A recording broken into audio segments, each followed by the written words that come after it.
सीधा हरियाणा लिए चलते हैं आपको। यहां पर भिवानी में मुख्यमंत्री डॉक्टर मोहन यादव चुनाव प्रचार कर रहे हैं। घर पे नहीं बैठा था, सबने उस निर्णायक धर्म युद्ध में भाग लिया था और मुझे इस बात की खुशी भी है और प्रसन्नता है। नंदगांव की इस धरती पे आया तो मेरे मन में थोड़ा सा संशय था, लेकिन हमारे कई मंदिर तो हमने देखे होंगे, लेकिन अपने प्राणों का उत्सर्ग करके जो मंदिर आपने बनाया, आपको प्रणाम करता हूं, आपका आभार मानता हूं। इस धरती पर जिसने जन्म लिया है वो अपना शरीर छोड़ेगा ही छोड़ेगा, उसकी मृत्यु नियत है, कोई बचना संभव नहीं है। लेकिन आने और जाने के क्रम में अपने जीवन को जो मातृभूमि पे न्यौछावर कर दे, उसी नंदगांव का तो आनंद है, वही तो हरियाणा की धरती है। इसी कारण से दुनिया में भारत का मान है, सम्मान है। और आज नहीं, हजारों हजार साल से ये सनातन संस्कृति इसी प्रकार का मौका देती है और यही तो आनंद आता है। एक तरफ जिनके वंश के लोग यहाँ बैठे हैं, उनने 5000 साल पहले भी कंस को सत्ता से हटाया, उसके आतंक से मुक्ति दिलाई और मुक्ति दिलाने के बाद भी वो स्वयं कुर्सी पे नहीं बैठे। कुर्सी के उनके बैठने के बजाय महाराज उग्रसेन को बिठाया और उन्होंने शिक्षा को महत्व दी। यही सच्ची शिक्षा है। मुझे बताया गया है कि यहाँ गांव में काम करने वाले किसान अपनी मेहनत, अपने बलबूते पर अपने घर में भी वीरों की फसल लेके बैठे हैं, जो कदम कदम पर खून लुटाते हैं और देश की जय जयकार कराते हैं। देश गौरवान्वित होता है। आप सब वीर जाया माताओं को प्रणाम करता हूं और इस बात का मैं अपने बीच में एक नया आनंद लेके जाता हूं। नंदगांव के नाम पे बात आती है तो ये इतिहास का एक पृष्ठ है। जब कभी इस पे ऐसे रहस्य खुलेंगे तो मालूम पड़ेगा। आज तो हम भगवान कृष्ण की जय जयकार करके उनका आनंद तो उठाते हैं, लेकिन एक बात जरूर खटकती है मन में। हम सबको मालूम है कि भगवान कृष्ण के जन्म के पहले जिनके माता पिता को जेल में रखा गया और 1 2 3 4 5 6 बच्चे को कंस ने जेल में मार दिया। कोई अंदाज लगा सकते हो? 9 माह जिस बच्चे को पेट में मां रखे और पैदा होते ही अपने हाथ में लेकर के कंस दीवार से उसका सिर फोड़ देता है, उनकी हत्या कर देता है। उनके माँ बाप पे क्या बीतती होगी, वो कष्ट की कल्पना करो। नवजात बच्चे को तो हवा लग जाए तो माँ बाप को नींद नहीं आती, लेकिन वो कठिन दौर में जब 6 बच्चों को सामने मरते देखते हुए 7वें बच्चे को बड़ी मुश्किल से बचाए, तो 8वें बच्चे के पैदा होते के टाइम नंद बाबा और यशोदा माँ वो तो अपने गांव में हैं, लेकिन वसुदेव देवकी के दोनों दोस्त है नंद बाबा और दोनों की दोस्ती है। आप अंदाज लगा लो, नंद बाबा तो अपने घर में हैं, लेकिन अपनी पैदा हुई बच्ची को, अपने दोस्त के बच्चे को बचाने के लिए नंद बाबा और यशोदा माँ ने कितनी बड़ी कुर्बानी दी है। कभी कल्पना करो कि अपने बच्चे को मरने के लिए दे और दूसरे के बच्चों को पाले। ये कोई कर सकता है, वो नंद बाबा ही कर सकते हैं हमारे लिए। उनका आज का ये नाम, ये गांव का, ये उस समय का अपना उनका किया गया योगदान कभी भूल नहीं सकते। नंद बाबा ने अपनी बेटी को दिया और देने के लेने के बीच में से कृष्ण भगवान को पाल पोस के ऐसा बड़ा किया, ऐसे लाड़ दुलार किए कि हर माँ का सपना होता है कि वो यशोदा की तरह रहे। ये है नंद बाबा यशोदा का प्रेम, ये हमारी संस्कृति है। और दुर्भाग्य के साथ आज चुनाव में जब हम आए, आपकी इस गांव में, इस विधानसभा के अंदर जो पार्टी के लोग सामने से चुनाव लड़ रहे हैं, वो कम्युनिस्ट पार्टी के लोग तो धर्म को मानते ही नहीं। वो कहते हैं कि ये क्या होता है हिंदू, क्या होता मुसलमान, क्या होता है भगवान राम, क्या होता कृष्ण। ये कम्युनिस्टों की सोच है। उनकी अपनी सीमा के दायरे में देश भी कुछ नहीं होता है। उनके अपने दायरे में अगर आप सही अर्थ में देखो तो कम्युनिस्ट की विचारधारा हमेशा देश विरोधी विचारधारा के साथ जुड़ती दिखाई देती है।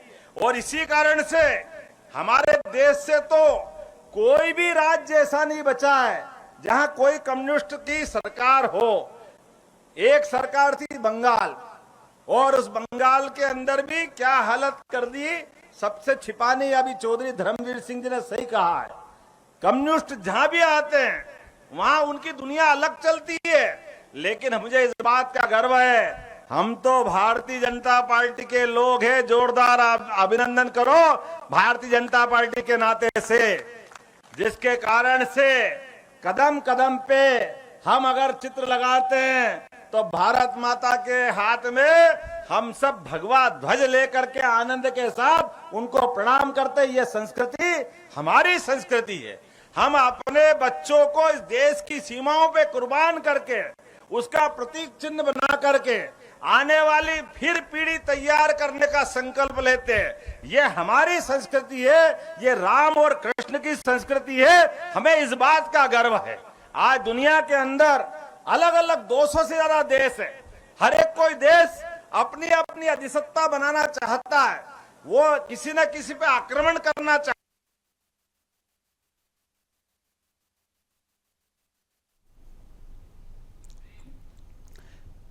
तो हरियाणा के चुनावी रण में मुख्यमंत्री डॉक्टर मोहन यादव चुनावी प्रचार कर रहे हैं, सभा को संबोधित कर रहे हैं। विपक्ष को कटघरे में खड़ा करते हुए मुख्यमंत्री ने सुखिना सर्वे संतु निरामया, जो सबके भले की कामना करता है, वसुदेव कुटुंबकम की बात करता है, पूरी दुनिया में एक परिवार की तरह लेके चलता है। इसलिए नरेंद्र मोदी अमेरिका जाए, रसिया जाए, यूक्रेन जाए, सारे देश उठ करके नमस्कार करते। जोरदार अभिनंदन करो। ये नरेंद्र मोदी जी का वर्तमान का काम है और ये उनके काम करने की शैली है। आज हमें इस बात का गर्व है जब हम अपनी भारतीय जनता पार्टी की नेता की बात करते हैं और विकास की बात करते हैं। दुर्भाग्य के साथ कहना पड़ेगा, हरियाणा की धरती अपने खून से पूरे दुनिया में पहचान कराने वाली धरती, भगवान कृष्ण के काल से कृष्ण भगवान के प्रपौत्र ब्रजभान के नाम से इस राज्य को जाना जाता था। लेकिन दुर्भाग्य के साथ कहना पड़ रहा है, पहले चौटाला की सरकार और किसी की सरकार, इन सरकारों के माध्यम से इस हरियाणा की जो प्रगति होना थी वो प्रगति लगातार रुकती गई, लगातार रुकती गई। अरे हमारे लिए भारतीय जनता पार्टी की सरकार बनी तो किसानों को सम्मान मिला।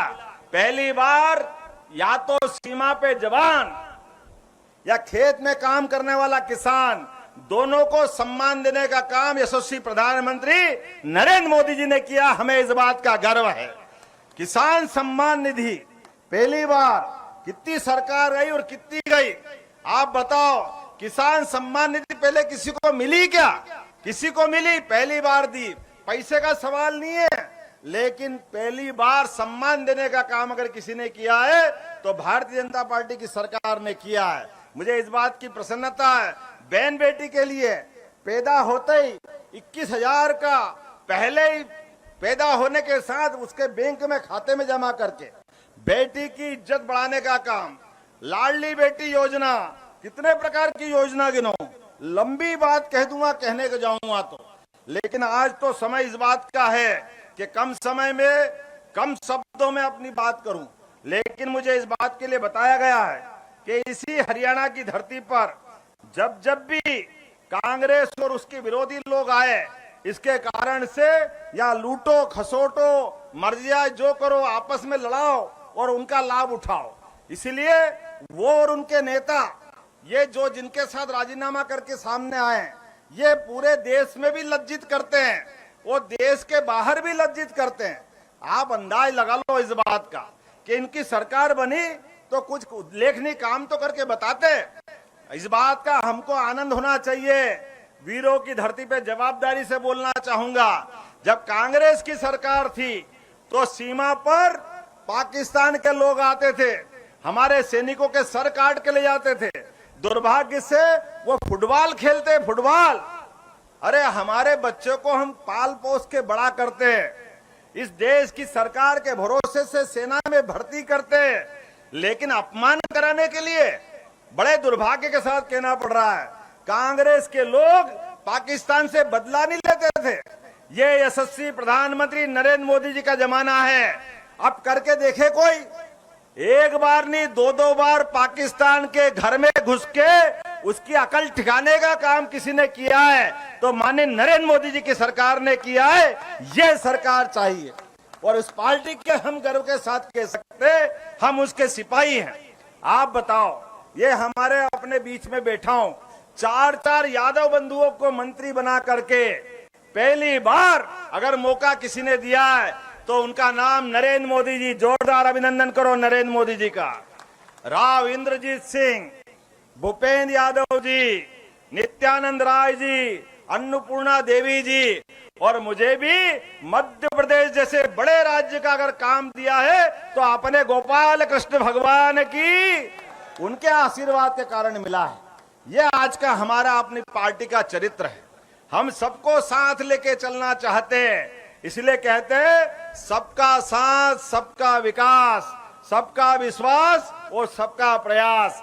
ये बोलने से नहीं आता है, करके दिखाना पड़ता है। और एक गरीब वाले चाय वाले परिवार से जन्म लेकर के हमारे प्रधानमंत्री 3 बार प्रधानमंत्री बनते। जोरदार अभिनंदन को। ये गरीब लोगों की इज्जत करने का काम अगर कोई पार्टी करती है तो उसका नाम भारतीय जनता पार्टी है। गरीब किसान के परिवार से अगर मुख्यमंत्री बनाती है तो मुझे गर्व है, मेरे जैसे व्यक्ति को मुख्यमंत्री बना करके पार्टी ने लोकतंत्र का मान बढ़ाया, सम्मान बढ़ाया। आज के इस अवसर पर चूंकि आपके बीच में आया हूं, कहने के लिए तो बहुत सारी बात है, लेकिन आज जब यहाँ बात कर रहा हूं तो आपके बीच में से इतनी सारी बातें आई। हमारे प्रत्याशी जी आ गए क्या? जोरदार अभिनंदन करो सराब जी के लिए। आइए सराब जी,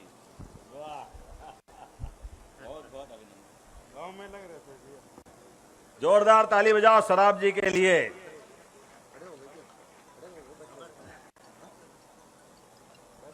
अभी यहाँ पिछली बार किए गए कामों के बारे में वो तो अपनी जगह है ही, लेकिन भविष्य में जब यहाँ पर जब हमारी सरकार तीसरी बार बनेगी तो यहाँ भिवानी में सफेद झींगा पालन को बढ़ावा देने के लिए एक का पार्क उत्कृष्ट बनाएंगे। अभिनंदन करो इस संकल्प के लिए, गरीब लोगों के रोजगार देने के लिए। भिवानी जिले में शक्ति पुलिस थाने का विस्तार करते हुए पिंक पीसीआर वैन की संख्या 2 गुनी करेंगे। शिक्षण संस्थानों को सीसीटीवी कैमरे लगा करके उनका कवरेज बढ़ाएंगे ताकि कोई भी घटना हो तो निगाह में रखेंगे। पूरे प्रदेश में 10 अति आधुनिक शहर बनाएंगे और 50,000 युवाओं को रोजगार देंगे। जोरदार अभिनंदन बनाओ। ये हमारी भाजपा की सरकार है जो खर्ची और पर्ची दोनों से हट करके जो योग्य लोग हैं उनको नौकरी देती है। ये है भारतीय जनता पार्टी जो करके दिखाती है। ऐसे एक नहीं कई सारी बातें हैं। हॉस्पिटल की सुविधा हो, 24 फसलों की एमएसपी की अलग अलग प्रकार से खरीद जारी रखेंगे। 2 लाख युवाओं को रोजगार देंगे। शहरी और ग्रामीण क्षेत्र में 5 लाख नए मकान उपलब्ध कराएंगे। अलग से ओलंपिक खेलों की नर्सरी बनाएंगे। अलग अलग प्रकार की बहुत सारी चीजें हैं। मुझे इस बात की प्रसन्नता है कि 10,000 एकड़ का एक अंतर्राष्ट्रीय स्तर का अरावली जंगल सफारी पार्क भी बना के बताएंगे। ये है भारतीय जनता पार्टी। हर जिले में एक विश्वकर्मा महाविद्यालय स्थापित करेंगे जो श्री विश्वकर्मा कौशल महाविद्यालय के माध्यम से जो बच्चा एडमिशन लेगा, एक भी बच्चा केवल कागज की डिग्री नहीं लेगा, या तो वो स्वयं का काम करेगा या उसको नौकरी मिलेगी। यह संकल्प भी भारतीय जनता पार्टी ने किया है। एक नहीं ऐसी बहुत सारी बात है। सभी हॉस्पिटल अच्छा करेंगे। अभी 7 जिले बचे हैं जहां मेडिकल कॉलेज नहीं है, हर एक जगह पे मेडिकल कॉलेज भी बनाएंगे। मुझे कहने के लिए तो बहुत सारी बातें हैं, लेकिन विलंब से आने की क्षमा भी चाहता हूं। और लेकिन आया हूं तो आपको निमंत्रण भी दे रहा हूं। अभी तो हरियाणा की बात की है, आपका पड़ोस का भाई, ये हरियाणा का एक और भाई मध्य प्रदेश भी है, वहां आने का भी निमंत्रण देता हूं आप सबको। वहां भी आइए। भगवान कृष्ण ने वही शिक्षा ग्रहण की है। 64 कला, 14 विद्या, 18 पुराण, चारों वेद, इन सबका अध्ययन करके जीते जी जो मनुष्य से भगवान रूप में आ गए, वो श्री कृष्ण की धरती जो शिष्य के रूप में जीते जी जगत गुरु के नाते से पूजे गए, वो धरती का स्थान मध्य प्रदेश है। हमारी सरकार ने तय किया है, भगवान कृष्ण ने जा जा लीलाएं किए, प्रत्येक स्थान को तीर्थ स्थल के रूप में विकसित करेंगे। ये हमने वहां संकल्प लिया है। प्रत्येक जगह पर जहां जहां पशुपालन होता है, पशुपालन को प्रोत्साहन देकर के दूध उत्पादन भी बढ़ाएंगे। जैसा आप हरियाणा में अपने उन्नति प्रगति के अवसर ढूंढ रहे हो, मैं भी आपके साथ जुड़ करके अब नंदगांव में आकर के, अग्रवाल जी आपके साथ, आपका ये भाई और मिल गया, कहीं बिछड़ा हुआ था पुराने जमाने में। भाजपा को धन्यवाद दो, आने वाले समय में यहाँ के विकास के लिए, आपकी आवाज से आवाज मिलाने के लिए सांसद जी और विधायक जी के साथ मैं भी तैयार रहूंगा। तो आप और सबसे निवेदन करता हूं, एक एक व्यक्ति जो जहां से मेरी बात सुन रहा है, मेरी बात से सहमत होगा तो अपने स्थान पे खड़े हो जाए और खड़े होकर संकल्प करे, दोनों हाथ की मुट्ठी बांध करके। एक एक वोट जब तक भाजपा के पक्ष में नहीं डल जाए तब तक हमको शांति से नहीं बैठना है। हम सब तैयार हैं, तो मेरे साथ बोलो, भारत माता की, भारत माता की, भारत माता की। बहुत बहुत धन्यवाद। भारत माता की जय।